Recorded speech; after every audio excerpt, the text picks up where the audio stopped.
Assalamualaikum warahmatullahi wabarakatuh. Alhamdulillahilladzi hadana li hadza wa ma kunna linahtadiya laula an hadanallah. Asyhadu an la ilaha illallah wahdahu la syarikalah wa asyhadu anna Muhammadan abduhu wa rasuluh la nabiyya ba'dah. Allahumma salli wa sallim ala sayyidina wa habibina wa maulana Muhammad wa ala alihi wa sahbihi wa man sara ala nahjihi wa ta'bi da'watihi ila yaumil qiyamah. Allahumma anfa'na bima 'allamtana wa 'allimna ma yanfa'una wa zidna ilma warzuqna fahma. Amma ba'd, para jamaah hadirin hadirat rahimakumullah. Kita saat ini berada di pekan pertama di bulan Muharram 1448 Hijriah. Kita baru saja memasuki tahun baru Islam. Kita akan membahas pada kesempatan ini tentang sejarah, makna, hikmah, dan amalan mengisi awal tahun dengan penuh kesyukuran dan keimanan insyaallah. Sebagai pendahuluan dan kita sampaikan juga daftar isi yang akan kita bahas, yaitu kita sampaikan ahlan wa sahlan wa marhaban, selamat datang di tahun baru Hijriah 1448. Tahun baru Islam menandai awal bulan Muharram dalam kalender Hijriah. Momen ini bukan hanya pergantian tahun, melainkan juga pengingat akan hijrah Nabi Muhammad SAW, perjalanan bersejarah yang menjadi fondasi peradaban Islam. Adapun pembahasan kita pada kesempatan singkat ini, yang pertama sejarah kalender Hijriah, yang kedua peristiwa hijrah Nabi Muhammad SAW, kemudian yang berikutnya adalah ketika makna bulan Muharram, yang keempat tahun baru Islam 1448 Hijriah, yang kelima hikmah dan makna tahun baru Islam, yang keenam amalan yang dianjurkan, yang ketujuh keistimewaan hari Asyura, kedelapan perayaan di berbagai daerah atau negara, yang kesembilan nilai-nilai hijrah dalam kehidupan modern, dan yang terakhir yang kesepuluh penutup dan kesimpulan.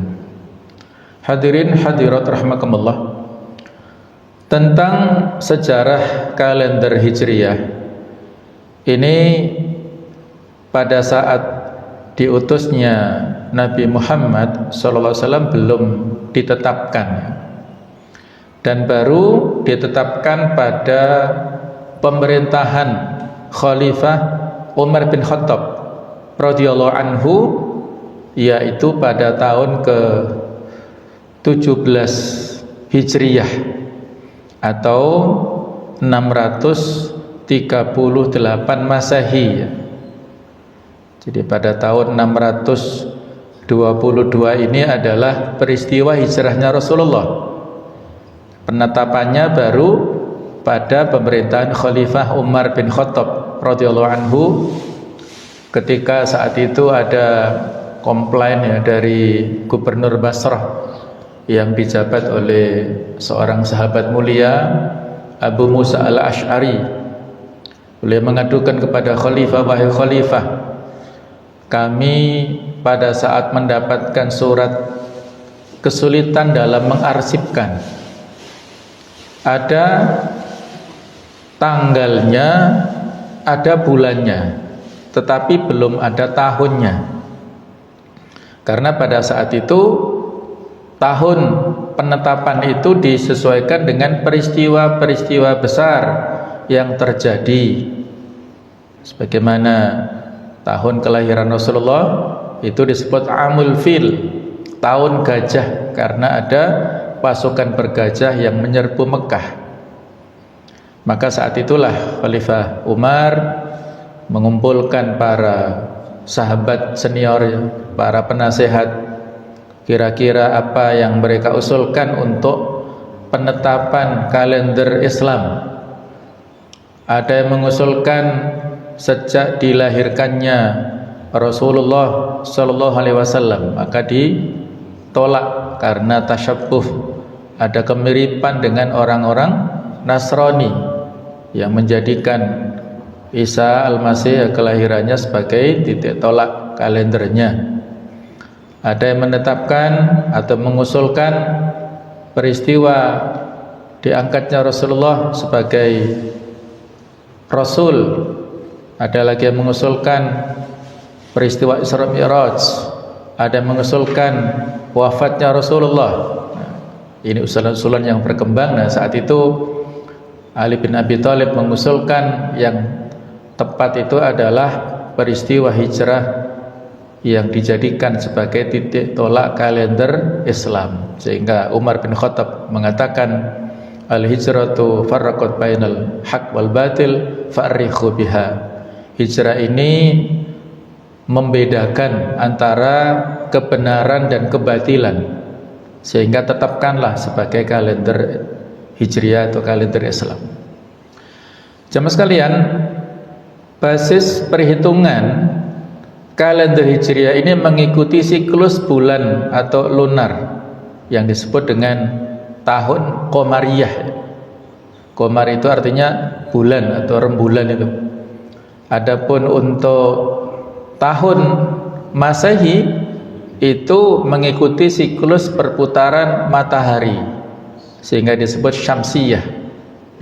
Jadi kalau tahun Hijriah itu Qamariyah, kalau tahun Masehi itu adalah Syamsiyah.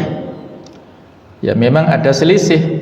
Kalau jumlah hari untuk tahun Hijriah yang berbasis Al-Qamar, yaitu bulan ini, antara 354 sampai 355 hari dalam setahun, berbeda dengan kalender Masehi. Sehingga dari tahun ke tahun Ramadan ini semakin maju dan semakin maju, ya. Boleh jadi satu saat nanti Ramadan itu terjadi pada bulan Januari, ya, setelah tahun baru barangkali Ramadan. Nah, kemudian mundur lagi Desember dan seterusnya, ya. Jadi semakin maju dan semakin maju kalender Hijriah. Adapun untuk bilangan bulan Hijriah, ya, sama dengan bilangan bulan Masehi, hanya berbeda namanya. Ini ditetapkan di surat At-Taubah ayat 36, inna iddatash syuhuri indallahi 12 syahra. Sesungguhnya bilangan bulan di sisi Allah itu 12, sudah ditentukan pada saat zaman diciptakannya langit dan bumi dulu. Jadi inilah peristiwa hijrah yang diawali sebelumnya oleh turunnya wahyu pertama di Gua Hira tahun 610 Masehi. Kemudian 622 Masehi adalah hijrah Rasulullah dari Mekah ke Madinah. Kemudian pada tahun yang sama pembangunan Masjid Nabawi di Madinah, dan ketika sampai di Madinah melakukan perjanjian persaudaraan al-mu'akhad antara orang-orang kaum muslimin Ansor dan Muhajirin. Walaupun jemaah sekalian, tentang peristiwa hijrah, ya, mungkin sudah beberapa kali kita ulas bahwa untuk mulainya kegiatan hijrah ini sudah dilakukan sebelum-sebelumnya. Jadi sebagian sahabat sudah berangkat ke Madinah, kemudian Rasulullah menyusul, dan setelah Rasul juga ada lagi. Adapun hijrahnya Rasulullah ini terjadinya bukan bulan Muharram, tetapi konsolidasinya, perencanaannya sudah dilakukan sejak bulan Dzulhijjah. Ada Bai'atul Aqabah. Aqabah ini berada di Mina, ya. Ada jamarat yang 3 itu, ada jumrah ula, ada jumrah wusta, dan ada jumrah Aqabah. Nah, di Aqabah yang di Mina itulah terjadi 2 kali baiat atau janji setia yang dilakukan oleh orang-orang Yathrib pada saat Rasulullah belum berhijrah. Itu mereka sudah datang ke Mekah bertemu Rasulullah pada baiat Aqabah yang pertama itu bulan Dzulhijjah pada tahun 12 kenabian. Ada sekitar 12 orang datang dari Yathrib berjanji setia melaksanakan perintah menjauhi larangan. Setelah baiat Aqabah yang pertama itulah Mus'ab bin Umair diutus ke Madinah atau ke Yathrib menjadi duta atau dai, utusan Rasulullah. Mus'ab bin Umair seorang pemuda yang sangat tampan, memiliki kemampuan dalam bicara, dalam memberikan penguatan argumen-argumennya, dan didukung dengan tampilan zahir yang sangat menawan ya, karena beliau pada masa sebelum Islam itu terlahir dari keluarga yang sangat berada dan menjadi idola para kaum hawa wanita yang ada di Mekah. Tetapi ketika beliau masuk Islam, ya ibunya marah dan tidak mau makan ya, mogok makan. Ini ceritanya mirip seperti ibunya Sa'ad bin Abi Waqqas ya.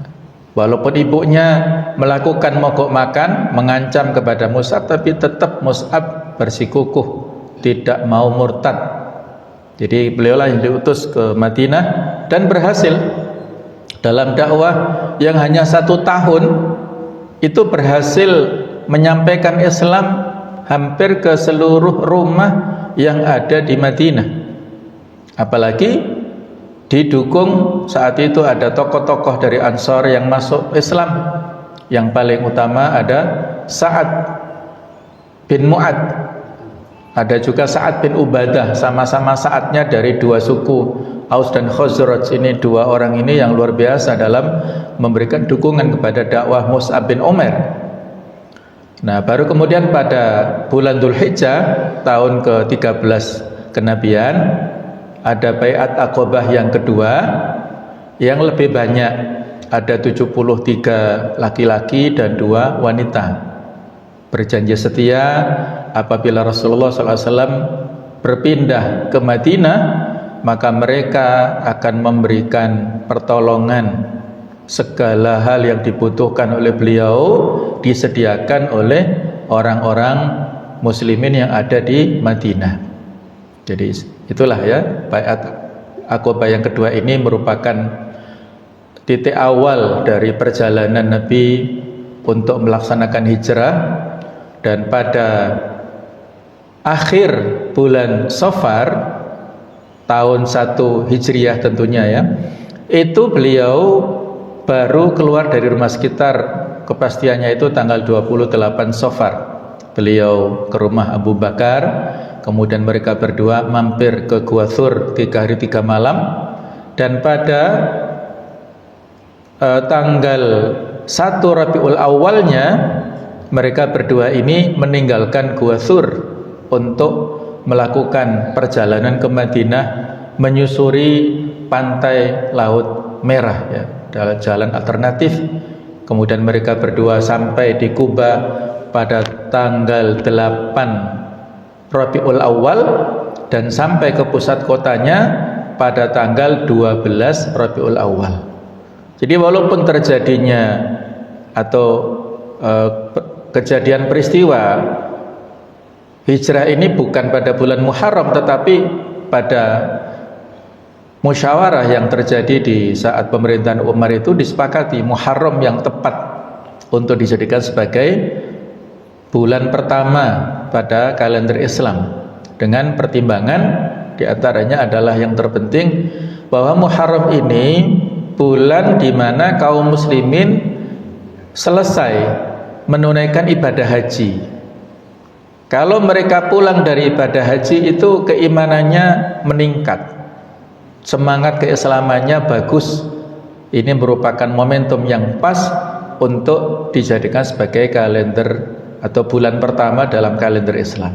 Ya, itulah sedikit tentang peristiwa penetapan peristiwa hijrah ini sebagai kalender Islam. Allah berfirman, "Wa may yuhajir fi sabilillah yajid fil ardi muraghaman katsira wa sa'ah." Dan barang siapa berhijrah di jalan Allah, niscaya mereka akan mendapati di muka bumi ini tempat hijrah yang luas dan rezeki yang banyak. Kalau kita bergerak ya, masing-masing kita hijrah ini ada dua macam, ada hijrah makaniyah dari satu tempat ke tempat lain, ada hijrah maknawiyah dari satu kondisi ke kondisi yang lebih baik. Walaupun tidak secara khusus kita berniat untuk melakukan hijrah ya, tetapi pada dasarnya praktek ini sudah banyak dilakukan oleh masyarakat. Tidak sedikit di antara kita yang berpindah dari tempat kelahiran menuju ke tempat kerja kita masing-masing. Apakah kerja karena formal kedinasan atau karena informal sesuai dengan pilihannya, karena wira swasta dan lain-lain. Banyak di antara kita yang berpindah dari tempat kelahirannya ke tempat kerjanya, atau barangkali ketemu jodohnya di tempat perantauannya sehingga menetap di sana dan lain-lain. Ini ada kemiripan dengan hijrah makaniyah. Artinya kalau orang itu bergerak dari satu tempat ke tempat lain untuk bekerja, beraktivitas, berdakwah dan sebagainya, maka di situ ada janji yang disampaikan Allah di sini, muraghaman katsira wa sa'ah. Ada mendapatkan tempat yang luas dan rezeki yang longgar, yang banyak, yang barangkali tidak ditemukan di kampung halamannya. Sehingga kita ada budaya mudik pada waktu-waktu tertentu, terutama pada saat Idul Fitri ya, atau pada saat hiburan, pada saat liburan. Nah, jadi kembali ke kampung halamannya sebentar, kemudian balik lagi ke tempat kerjanya, aktivitasnya. Jemaah sekalian, berikutnya tentang makna bulan Muharram, yaitu bulan yang dimuliakan. Jadi secara bahasa ya, Al-Muharramu itu artinya yang dilarang atau yang diharamkan.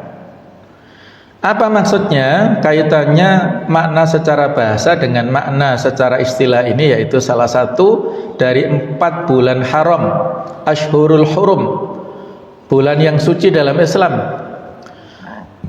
Karena Allah Ta'ala melarang peperangan di dalamnya sebagai bentuk penghormatan. Dulu hobinya orang-orang Arab jahiliyah perang.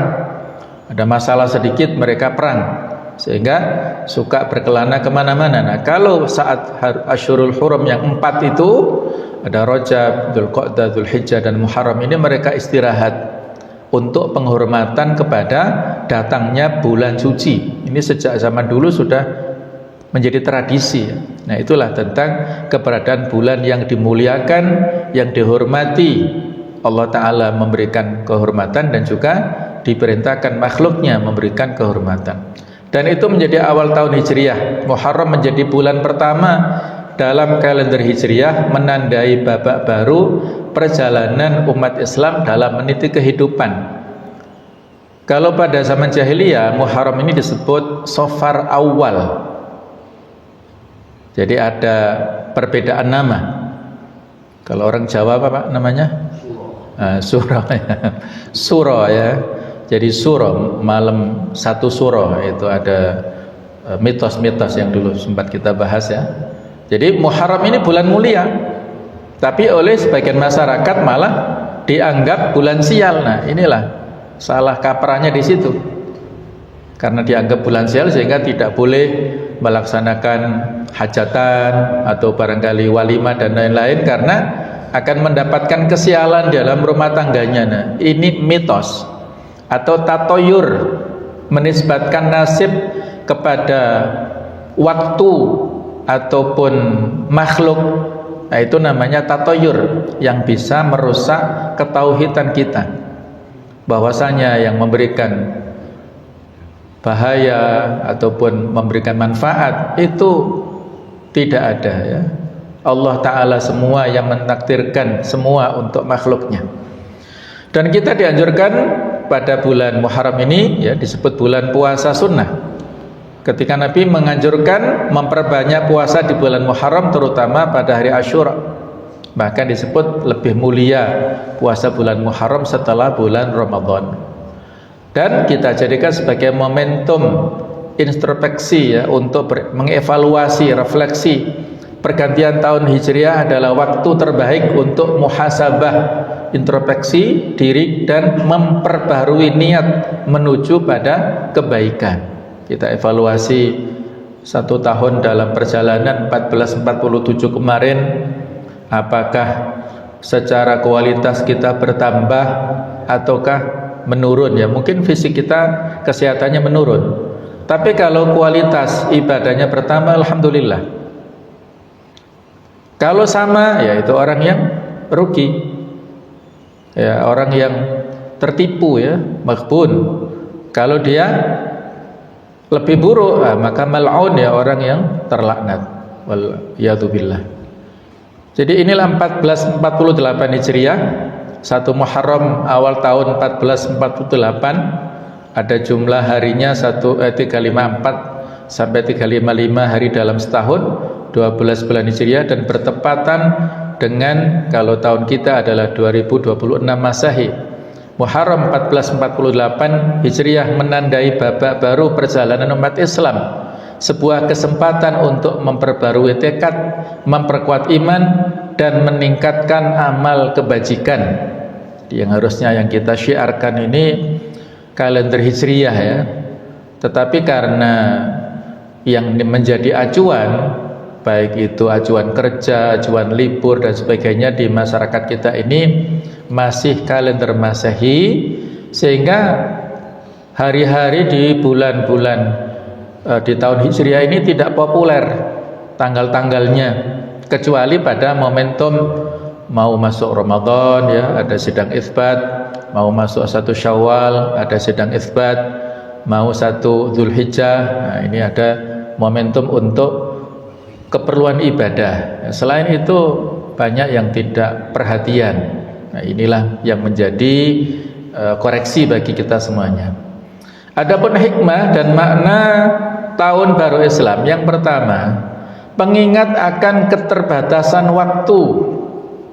Setiap pergantian tahun mengingatkan kita bahwa umur semakin berkurang. Ini mendorong umat muslim untuk lebih bijak dalam memanfaatkan waktu. Abdullah bin Mas'ud mengatakan, saya tidak pernah menyesali sesuatu. Yang saya sesali adalah ketika matahari terbenam, waktu saya berkurang, umur saya berkurang, dan amal kebaikan saya tidak bertambah. Itu yang disesali oleh Abdullah bin Mas'ud. Ya, seperti sekarang ini kita masuk pada hari ya, tanggal berikutnya itu harusnya kita evaluasi. Kalau waktu maghrib datang ya, matahari terbenam, usia kita lewat, maka kalau amal kita tidak bertambah, kita perlu untuk menyesal ya. Hasan al-Basri mengatakan, ya bena Adam innama anta ayyam, wahai anak Adam, sesungguhnya engkau itu tidak lebih dari bilangan hari-hari. Idza dzahaba yaumun dzahaba ba'duk, kalau sebagian hari itu terlewat, maka sebagian engkau itu terlewat ataupun ya berkurang. Waktu yang diberikan oleh Allah Ta'ala jatah untuk kita masing-masing yang berbeda jatahnya. Ada yang dijatah barangkali 80, ada yang 70, mungkin ada yang 60, ataupun yang kurang dari itu, nggak tahu, Allah alam. Semakin kita melewati hari-hari, maka semakin kita mendekat kepada finish ajal kita masing-masing. Maka disinilah perlu untuk muhasabah, evaluasi ini. Yang kedua, momen untuk muhasabah diri. Tahun baru adalah waktu yang tepat untuk mengevaluasi diri. Apa yang telah dilakukan, apa yang perlu diperbaiki, dan apa yang harus ditingkatkan. Ya, terutama bagaimana hablum minallah, hubungan kita dengan Allah Ta'ala dalam bab ibadah mahdhah. perlu untuk kita perbaiki.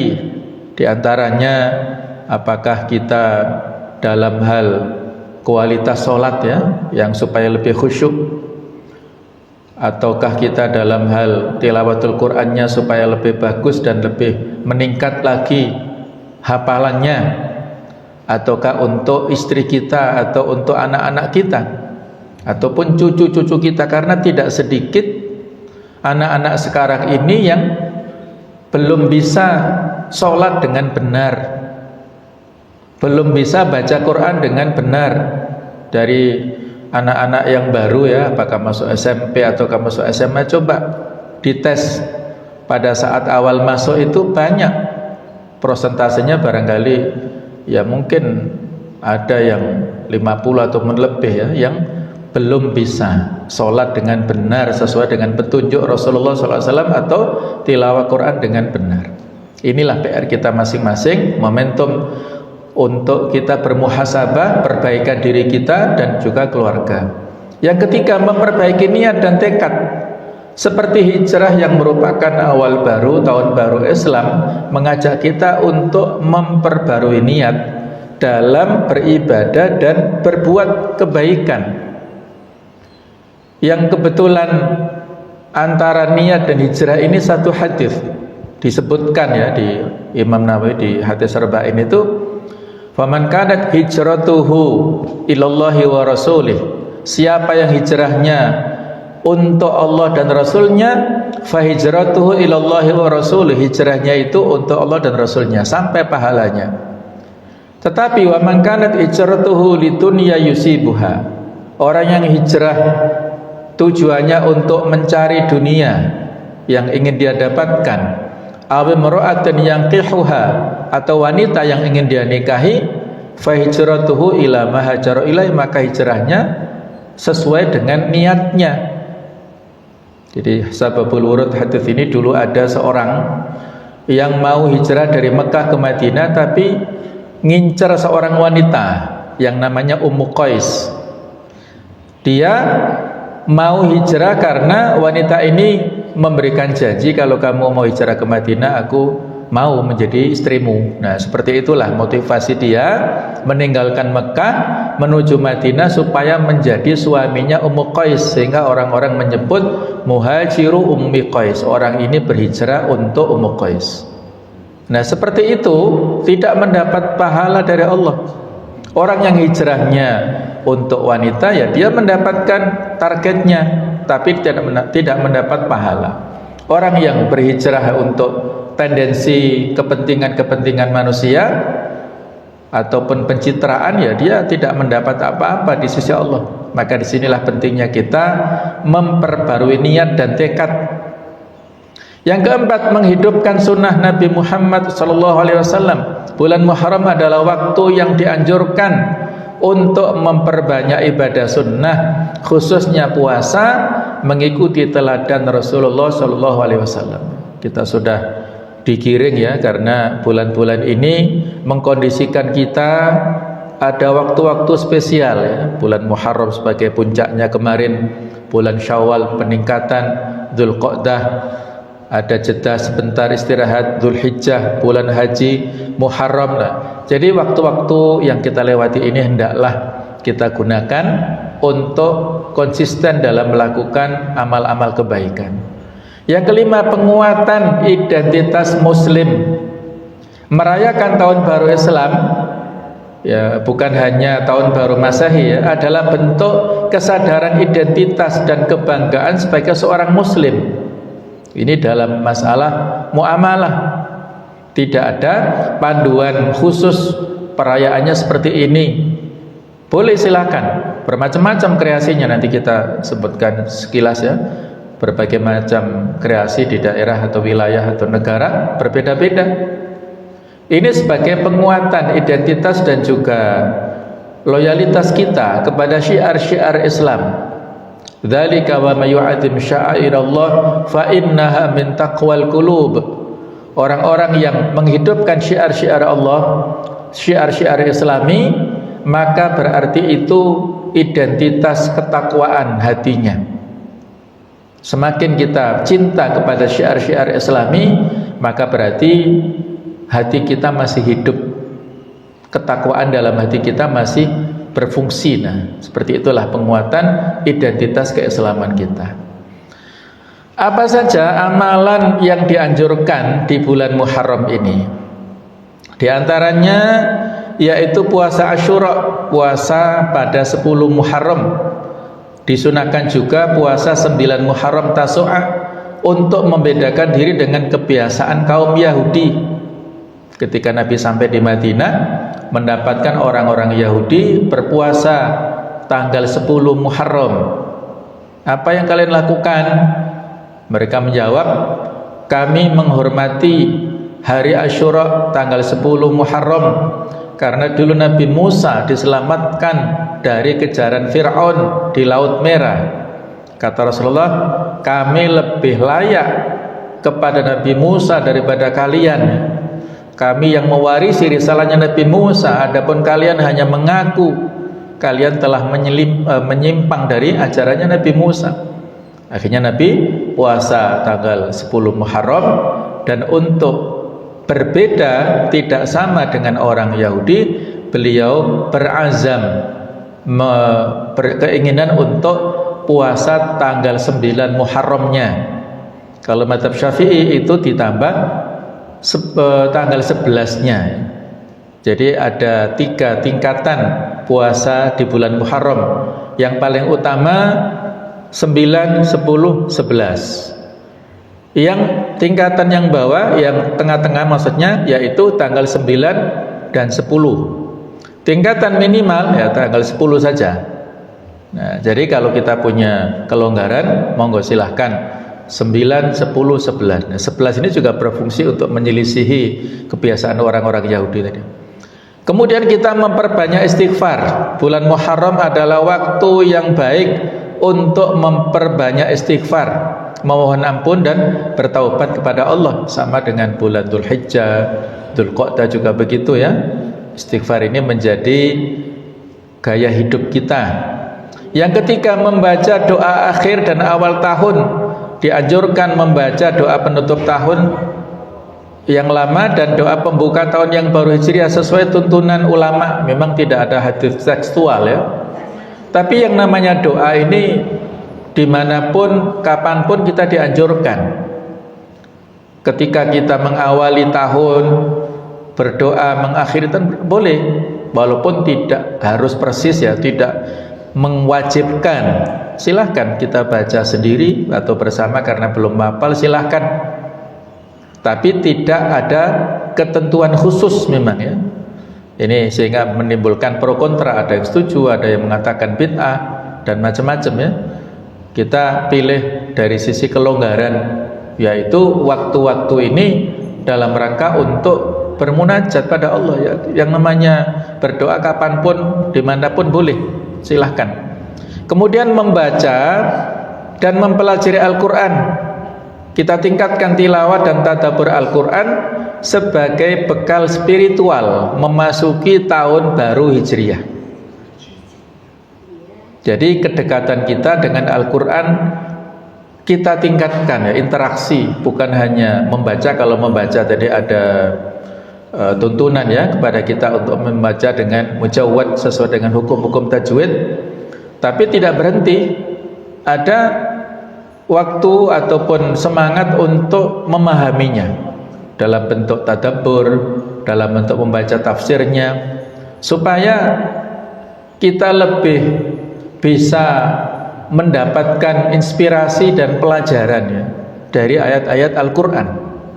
Saya ambil contoh yang sering kita baca, surah Asy-Syarah atau Al-Insyirah ya.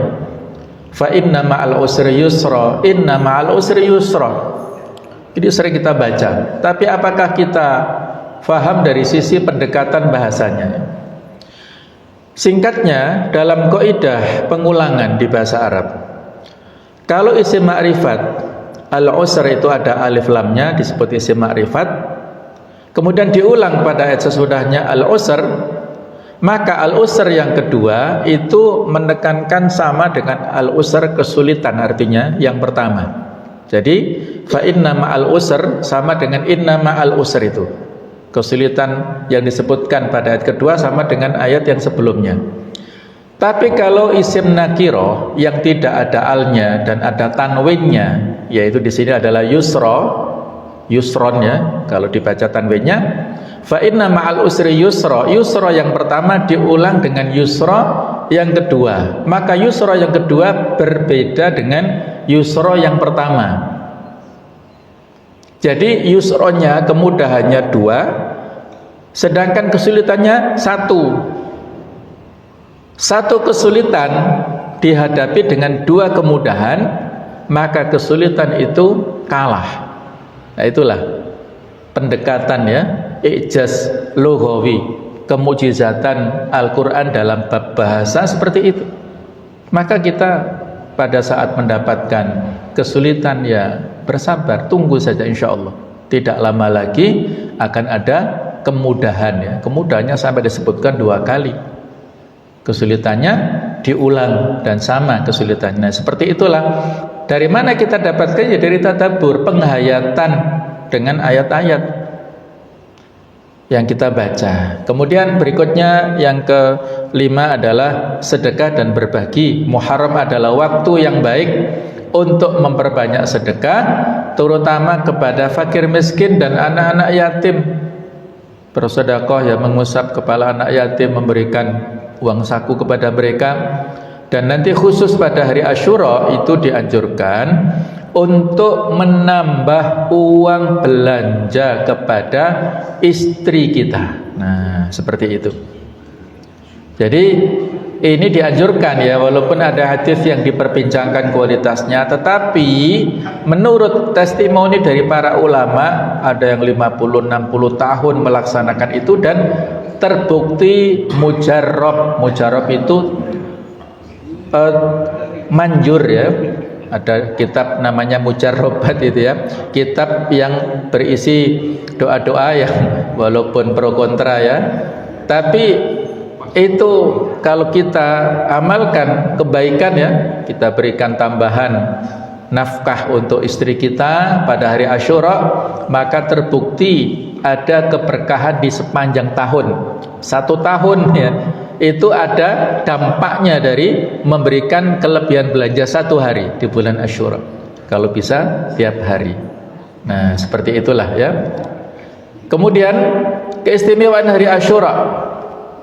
Asyura atau 10 Muharram ini hari penuh dengan keberkahan. Di sana banyak terjadi peristiwa bersejarah. Nabi Musa alaihissalam diselamatkan dari kejaran Fir'aun. Jadi Nabi Musa dengan mukjizat Allah Ta'ala bisa membelah Laut Merah. Ini terjadi pada hari Asyura. Puasa Asyura ya, Rasulullah bersabda bahwa puasa Asyura menghapus dosa-dosa kecil 1 tahun yang lalu. Kalau Arafah 2 tahun, nah, kalau Asyura ini 1 tahun dosa-dosa kecil terhapus. Kemudian hari yang bersejarah Asyura dikaitkan dengan berbagai peristiwa penting dalam sejarah para nabi dan Rasulullah. Jadi ada ya, diantaranya dulu barangkali pernah kita singgung ya, selamatnya Nabi Nuh ya dari badai atau dari banjir yang besar ya, terjadi pada hari Asyura. Kemudian ada selamatnya Nabi Ibrahim ya dari api, kemudian sembuhnya Nabi Ayub ya dari sakit, kemudian terbebasnya Nabi Yusuf dari penjara dan lain-lain lah. Ini memang sulit untuk divalidasi sejauh mana kesahihannya, ya sudah kita terima sebagai wacana saja ya. Kemudian puasa 9 dan 10 Muharram ini tadi sudah kita singgung, dianjurkan. Adapun yang lain yang biasanya diperingati oleh orang-orang Syiah ya, hari Karbala ya, peristiwa Karbala ini ya untuk diambil pelajaran, tetapi bukan untuk diperingati ya. Karbala peristiwa terbunuhnya Husain ya oleh orang-orang yang tidak bertanggung jawab ya, cucu Rasulullah, tetapi dibunuh dengan cara yang sadis. Nah, ini ya kita ambil pelajaran. Seperti itulah dinamika dalam sejarah umat Islam yang tidak lepas dari darah, air mata dan lain-lainnya ya, perjuangan yang luar biasa. Berikutnya yaitu tentang perayaan Tahun Baru Islam di berbagai daerah. Kalau di Jawa ada kirab Mubarak atau gerbek Muharram atau gerbek Suro atau mungkin bersih desa. Nah, Keraton Yogyakarta dan Surakarta menggelar gerbek Muharram dengan kirab pusaka dan gunungan sebagai simbol syukur. Ya, Allahu a'lam sejauh mana lebih detailnya ya. Saya belum membaca latar belakangnya. Ya, kalau tadi itu ya dengan punya persepsi ataupun keyakinan Suro sebagai bulan sial, kemudian gerbek dan lain-lainnya tadi dilakukan dalam rangka membuang sial. Nah, ini ada catatan ya. Catatan dalam bab akidah di situ. Kenapa harus meyakini ya? Orang yang meyakini makhluk-makhluk Allah yang mulia ini dianggap sebagai waktu-waktu yang sial, dia telah bersuudzon, berburuk sangka kepada makhluk-makhluk Allah. Berarti dia juga bersuudzon, berburuk sangka kepada penciptanya, pencipta bulan Muharram, bulan Suro, Allah Ta'ala. Kita telah memberikan vonis-vonis dengan tanpa dalil. Hal yang bersifat ghaib yang tidak bisa ditangkap oleh panca indera itu tidak bisa kita vonis, kita klaim dengan ya dalih atau mitos saja, nggak bisa. Yang bisa memastikan ataupun menjadi hujjah hal-hal yang ghaib yang tidak bisa ditangkap dengan panca indera itu adalah dalil, baik itu dalil Al-Quran atau Sunnah. Kalau manusia biasa karena dianggap punya pengalaman begini begitu dan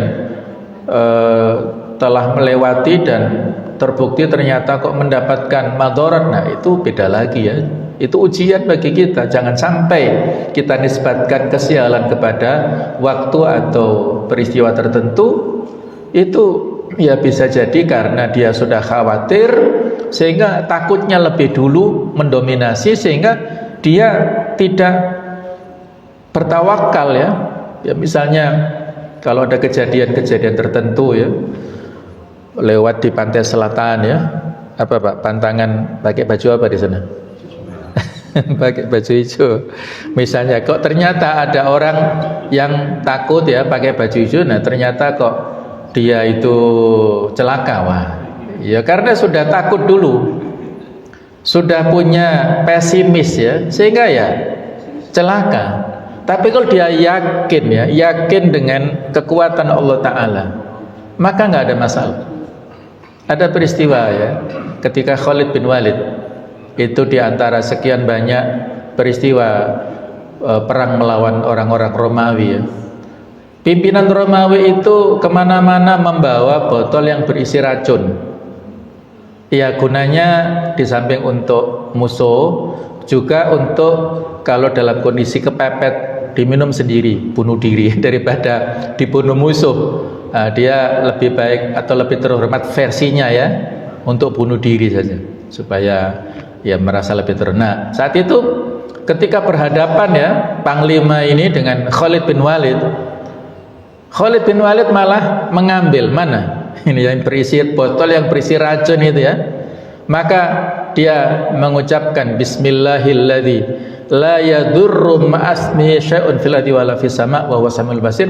Diminum racun itu, alhamdulillah tidak apa-apa, malah beliau semakin sehat walafiat, tidak mati. Wah, orang-orang Romawi kaget ini, waduh ini bukan manusia biasa ini, wah ini malaikat-malaikat ini yang dikirim Allah.